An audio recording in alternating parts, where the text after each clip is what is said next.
Shalom, shalom. We're back in this thing. We're going to pick up from where we left off, which is Genesis 39 and 5, right? The Egyptian's house, Slakia, that the Lord had blessed the Egyptian's house for Joseph's sake. And the blessing of the Lord was upon all that he had in the house and in the field. And he left all that he had in Joseph's hand. And he knew not aught he had save the bread which he did eat. And Joseph was a godly or a goodly person and well favored. And it came to pass after these things that his master's wife cast her eyes upon Joseph, and she said, "Lie with me." She didn't even try to butter him up. Not that that's right, but she did. She just jumped right to the point. Lie with me. Sleep with me. Let's freak off into the night. But he refused and said unto his master's wife, "Behold, my master willeth not what is with me in the house, and he hath committed all that he hath to my hand. There is none greater in this house than I, neither hath he kept back anything from me, but thee." Right? He ain't keep nothing from me but you. Right? In other words, I can't have you because thou art his wife. How then can I do this great wickedness and sin against God? Ooh, what sin? I mean, I'm not reading Exodus 20. What does he know about adultery? You know. So, side point. This is an account, just one of many accounts of our forefathers, the patriarchs, understanding the commandments prior to Moses coming onto the scene. There's only one account, you know. If you were to keep reading Genesis 34 and 1 on down, you'll find that Shechem and his father Hamor, they said, "Well, look, we'll pay a dowry." I mean, that's mentioned in the law as well. But what did these nations know about a dowry? What did Jacob know about that? How did he know that was supposed to happen? After the sad situation. Well, again, on a spiritual level, not to digress and spin off, but there are commandments given to Adam, and in turn given to the sons of God, in turn given to the children of Israel, because the Lord has always had a chosen that He dealt with. So quick tidbit, but I digress. So in verse 10 it reads, "And it came to pass, as she spake to Joseph day by day," she spake to him day by day. She could have been walking down the hall one way, he walked the other, and she said, "Sleep with me." Probably throwing up the curses. "I want you." Kind of batting her eyes, doing this, lifting up her skirt. There's no telling, right? And that's Satan. That's Satan. Right? On a spiritual level, Satan will try to tempt you and flirt with you day by day. He's not resting. He's not relaxing. He's going to mess with you day by day and try to attack your emotions or allow your emotions to override. Because to one, you could grab a random Jake in the world and put him in Joseph's shoes. He he would have said it first to her. He would have said, "Lay with me," without her saying a damn thing, right? So how much more if she's saying this to a random Jake? You understand? In other words, most Jake would sleep with her, had they had been in Joseph's position. But Joseph is righteous. So again, and it came to pass, as she spake to Joseph day by day, that he hearkened not unto her to lie with her or to be with her. And it came to pass about this time that Joseph went into the house of Slacken went into the house to do his business, and there was none of the other men of the house therein. And she caught him by his garment. That's Satan. They catch you by your garment, by your spiritual garment. Try to pull it off. That's deep. Satan will try to pull off your spiritual garment and make you naked. That's what happened with Adam and Eve. They pulled off the spiritual garment and then they were naked. So again, she caught him by his garment. Lie with me. And he left his garment in her hand and fled and got him out. Right? Back on the carnal level, you know, that doesn't mean like, he went off or anything just because he doesn't have his garment. But you understand what I'm saying. For those of you let him hear, he got the hell out of there. And so, this is an account of dealing with lust. Not that he dealt with lust, but a lot of you Israelites, you're put in Joseph's position. And a lot of times you fell short. You slept with that woman. You slept with that doctrine. You slept with that power of lust, or you slept with power, right? Through your lust. You did whatever it took, right? You made lust your god. So, that's a I like that account. So let's get one more. This is First Samuel 13 and 2.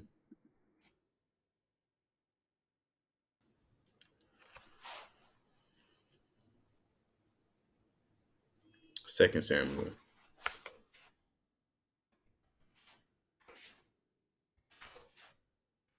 I'm not going to read the entire account, but just get the crux of the matter.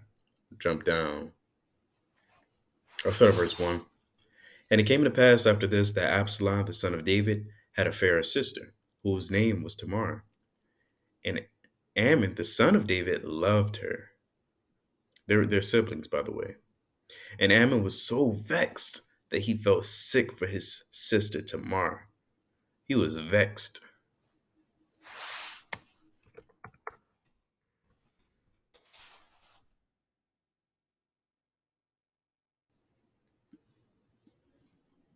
Mm. He was, oh my gosh, this is off. Salakia. Wow.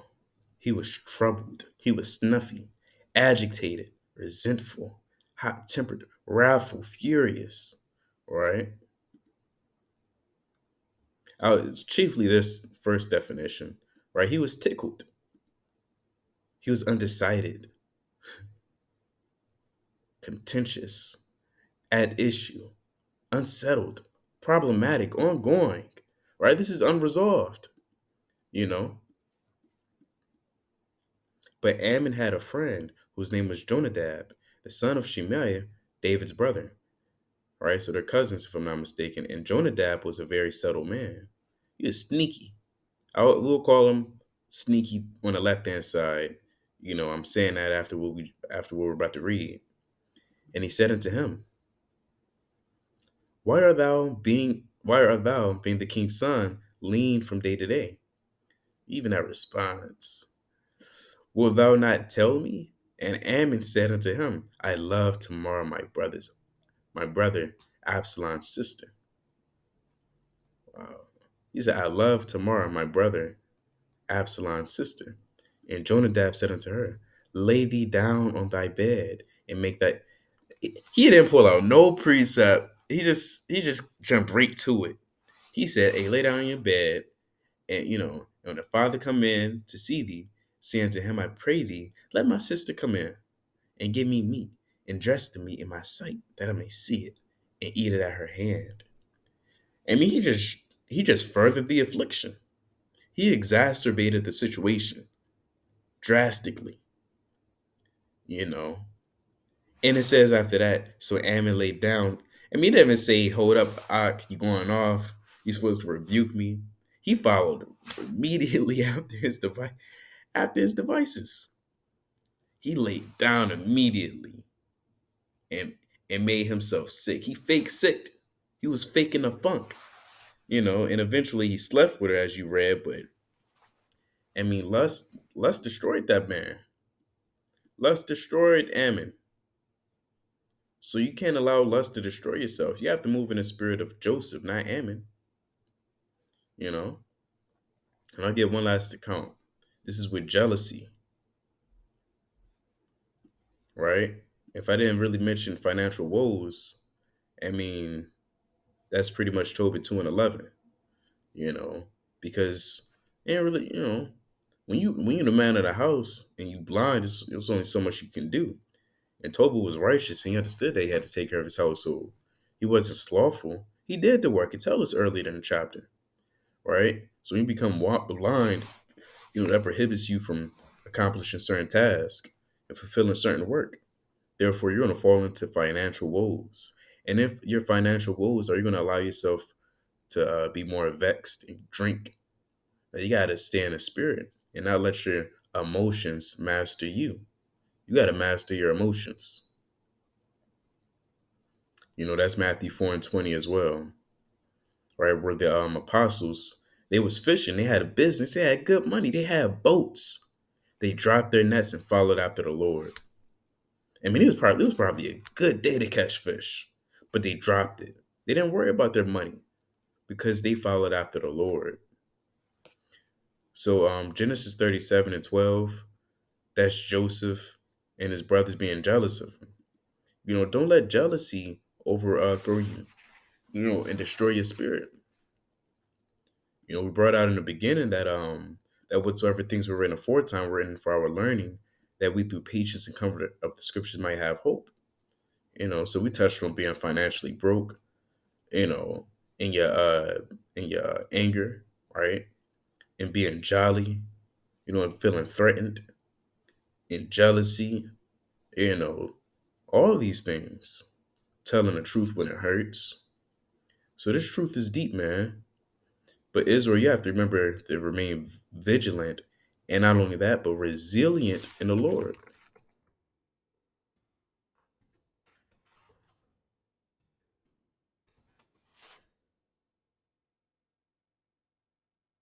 A person or animal able to withstand or recover quickly from difficult conditions. Are you able to recover from difficult conditions? When you and your woman get in a fight, are you going to leave immediately? Salakia. Are you going to leave immediately and say, I don't want to be your husband? Are you going to start crying irrationally until you get your way? You know? See that babies are generally far more resilient than new parents realize. You know? You got to be hardy, tough, buoyant. And I like that definition of hardy because in Maccabees, there were hardy men. In other words, they were hardy, fit as a fiddle, vigorous, not lusty, but robust, sturdy. You got to be fortified,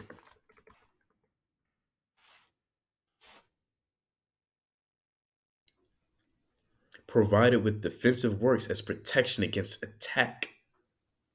Are you fortified in this truth? Is your spirit fortified? You have to ask yourself these things. And if they're not, reread these accounts and understand that you're not going through it alone, right? You have to remain resilient. And in fact, study to show that we are resilient. Eat out of the horse's mouth. Out of Esau's mouth, it proves that so called black Americans may be more resilient to stress than white Americans. It's out of the horse's mouth. And that's facts, and that's deep. Here's the account. Let's get it. White Americans live, on average, Salakia. White Americans live, on average, 3.6 years longer than black Americans. If you look only at men, the difference becomes 4.4 years. As I found in a recent study, the main reason behind this disparity is that black Americans are higher risk of most chronic medical conditions such as hypertension, obesity, heart disease, stroke, stroke, cancer, and other racial and ethnic groups than other racial ethnic groups. And that's nothing but the curses. That's Deuteronomy 20th chapter all the way down. However, recent research suggests minority groups in the US tend to be better off in terms of mental health than white Americans. Depression, anxiety, and suicide, for instance, are far more common among white Americans than black Americans. And that's deep. Esau is in a prime of his damn kingdom, you know, but yet the so-called blacks are resilient, right? Stronger than them, fortified, right? What's that word fortified again?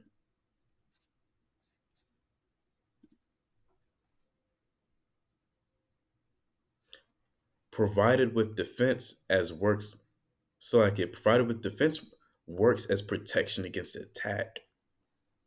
Mm.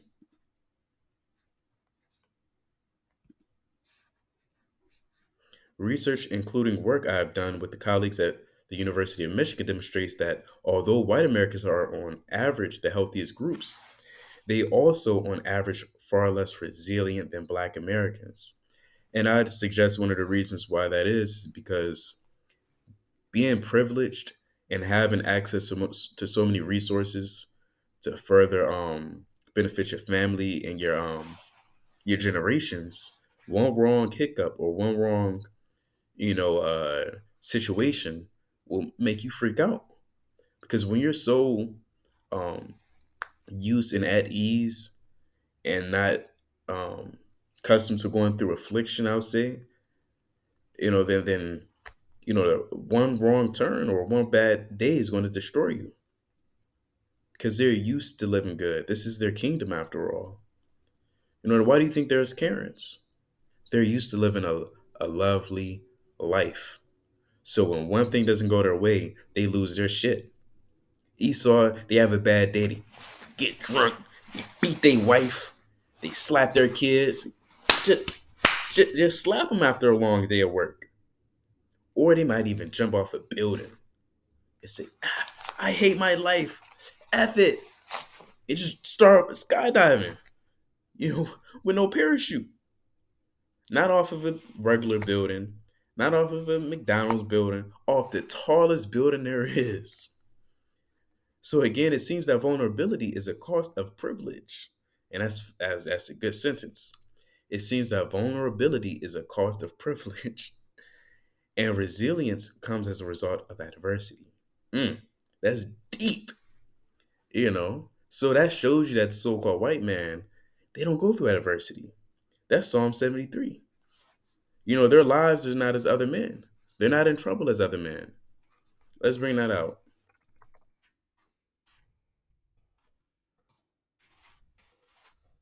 real quick. Truly, God is good to Israel, even such as are of a clean heart. But as for me, my feet were almost gone. My steps had well nigh slipped. And that's Israel, right? For I was envious at the foolish when I saw the prosperity of the wicked. And that may be you. You see Esau riding their Bugatti, their Bentley. They got their Burberry, their ties, their suits, their woman, their kids with them. And that may drive you to a certain point where you just feel like you got to do anything to get to that position. And if you're doing anything to get to a position, you lost your morals. You're not believing in the Lord. You have no faith. You're selling out. You're defrauding yourself to become as the heathen. You understand? And that's a lot of Israel. Your feet slipped and you're already gone. But this is David. He said, my feet were almost gone. My steps had well nigh slipped. I was envious at the foolish when I saw the prosperity of the wicked. For there are no bands in their death, but their strength is firm. They are not in trouble as other men, neither are they plagued like other men. They're not plagued like other men because they have privilege. Therefore, pride compasseth them about as a chain. Violence covereth them as a garment. Their eyes stand out with fatness. They have more than heart could wish. They are corrupt and speak wickedly concerning oppression. They speak loftily. They set their mouth against the heavens, and their tongue walketh through the earth. Yeah, that's plain upon tables. This is Job, I want to say 21.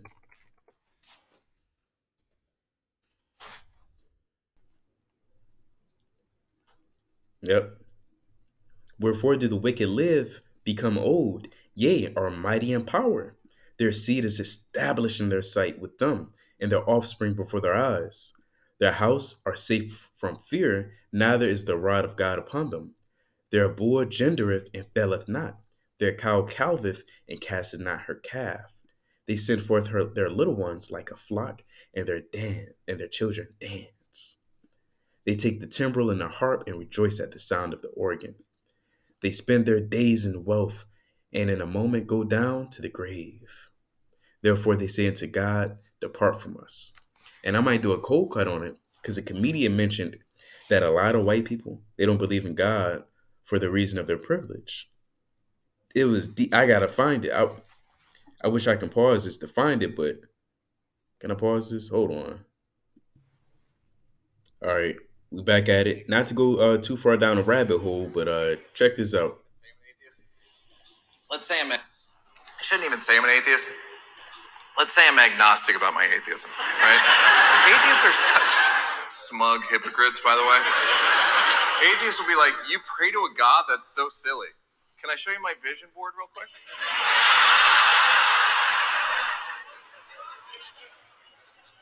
I know a lot of white atheists. I don't know many black atheists. Not none, just not many. I got a theory about why there's not many black atheists. Here it goes. Atheism is really like the height of white privilege. It really is, because religion basically says, like, hey, can we interest you in an afterlife? And white people are like, oh, no, thank you.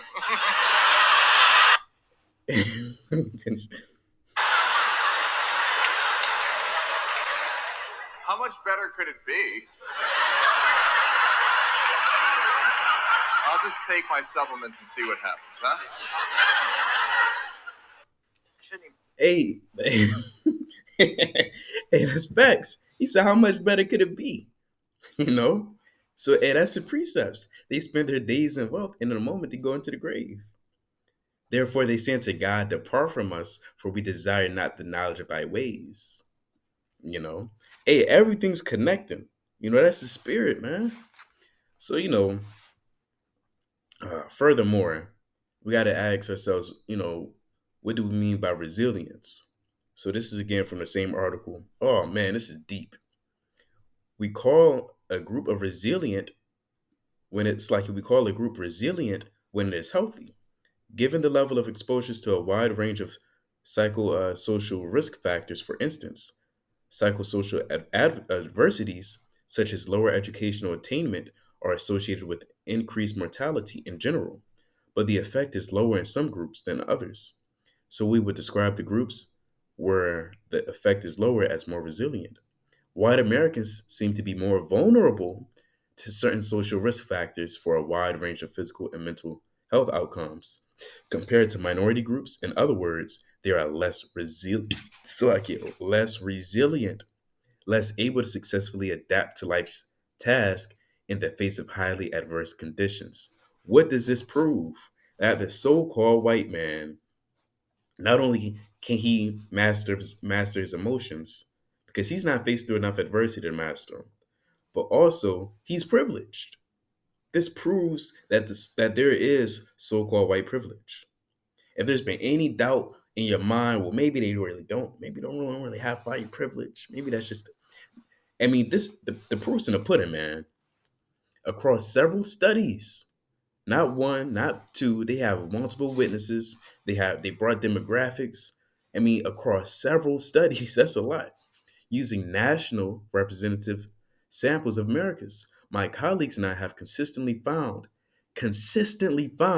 that white Americans are more vulnerable to the effects of risk factors such as low education, anger, depression, feeling of control over one's life, and other social psychosocial factors on mortality.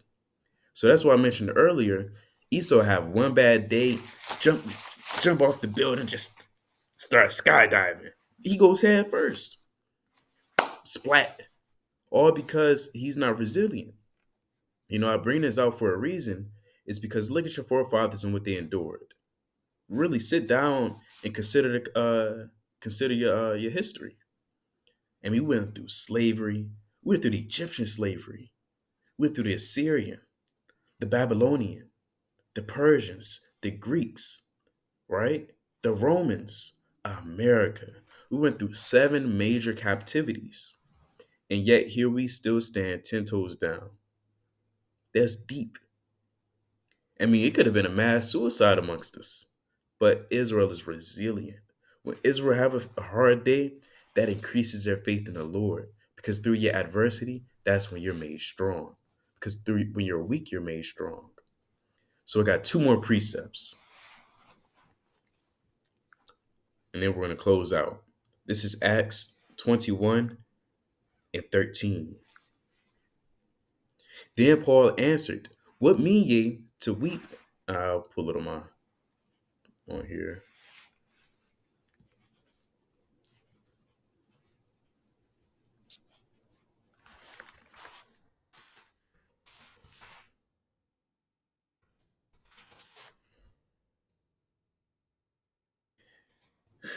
13 and 14. Close out with two more.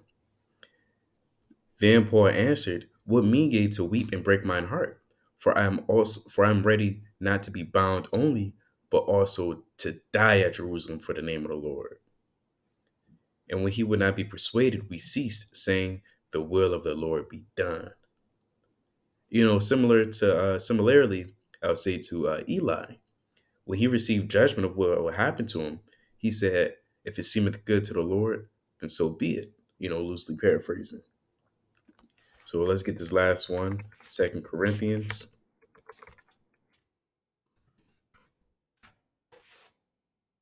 2 and 4. Ooh, probably spelled it wrong.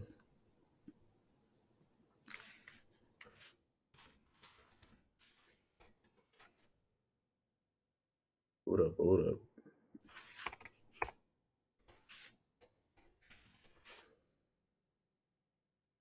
Here we go.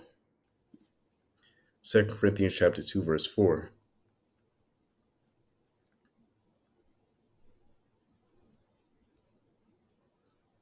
For out of much affliction and anguish of heart I wrote unto you with many tears, not that ye should be grieved, but that ye might know the love which I have more abundantly unto you. Paul fell on hard times, remember that. But if any have caused grief, he hath not grieved me, but in part that I may not overcharge you all. We're getting to the point. Sufficient to such a man is this punishment, which was afflicted of many. So that contrariwise, ye ought rather to forgive him and comfort him, lest perhaps one should be swallowed up with overmuch sorrow. Wherefore I beseech you that ye would confirm your love toward him. Right? And remember, when you read these letters, this is Paul responding. So we don't really have the entire letter of what the Corinthians may have sent to him, but understand, through his response, there's a lot of wisdom, and there's a lot of things that can be applied to us. you know for to this end also did I write, that I may know the proof of you, whether ye be obedient in all things. To whom to whom ye forgive anything, I forgive also. Let me jump down, make sure this is what I wanted. Let me see, bear with me.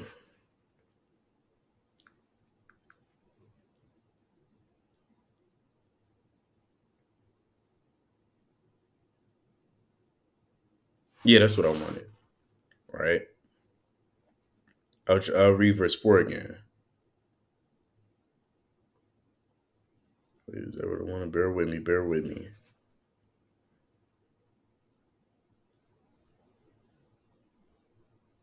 2 and 11. I'll get to the point. Because there's another precept I had. I don't think that was it, but that's all right. Lest Satan should get advantage of us, for we are not ignorant of his devices. All right. So, that's playing upon tables. Esau and Satan, that's using Esau as a tool, he's going to try anything to trip us up and make us fall out the spirit, right? And allow our emotions to master us. But again, the whole point of this video is that you have to master your emotions, right? And not let them overthrow you. Because again, there's a time and a place for everything. But there's also, a time where you have to remain strong in the Lord, and not let your emotions master you. So Abba Ratazar Israel has been edified through the spirit and power of Yahweh Shema Shai. With that, I'm going to bid Israel Shalom.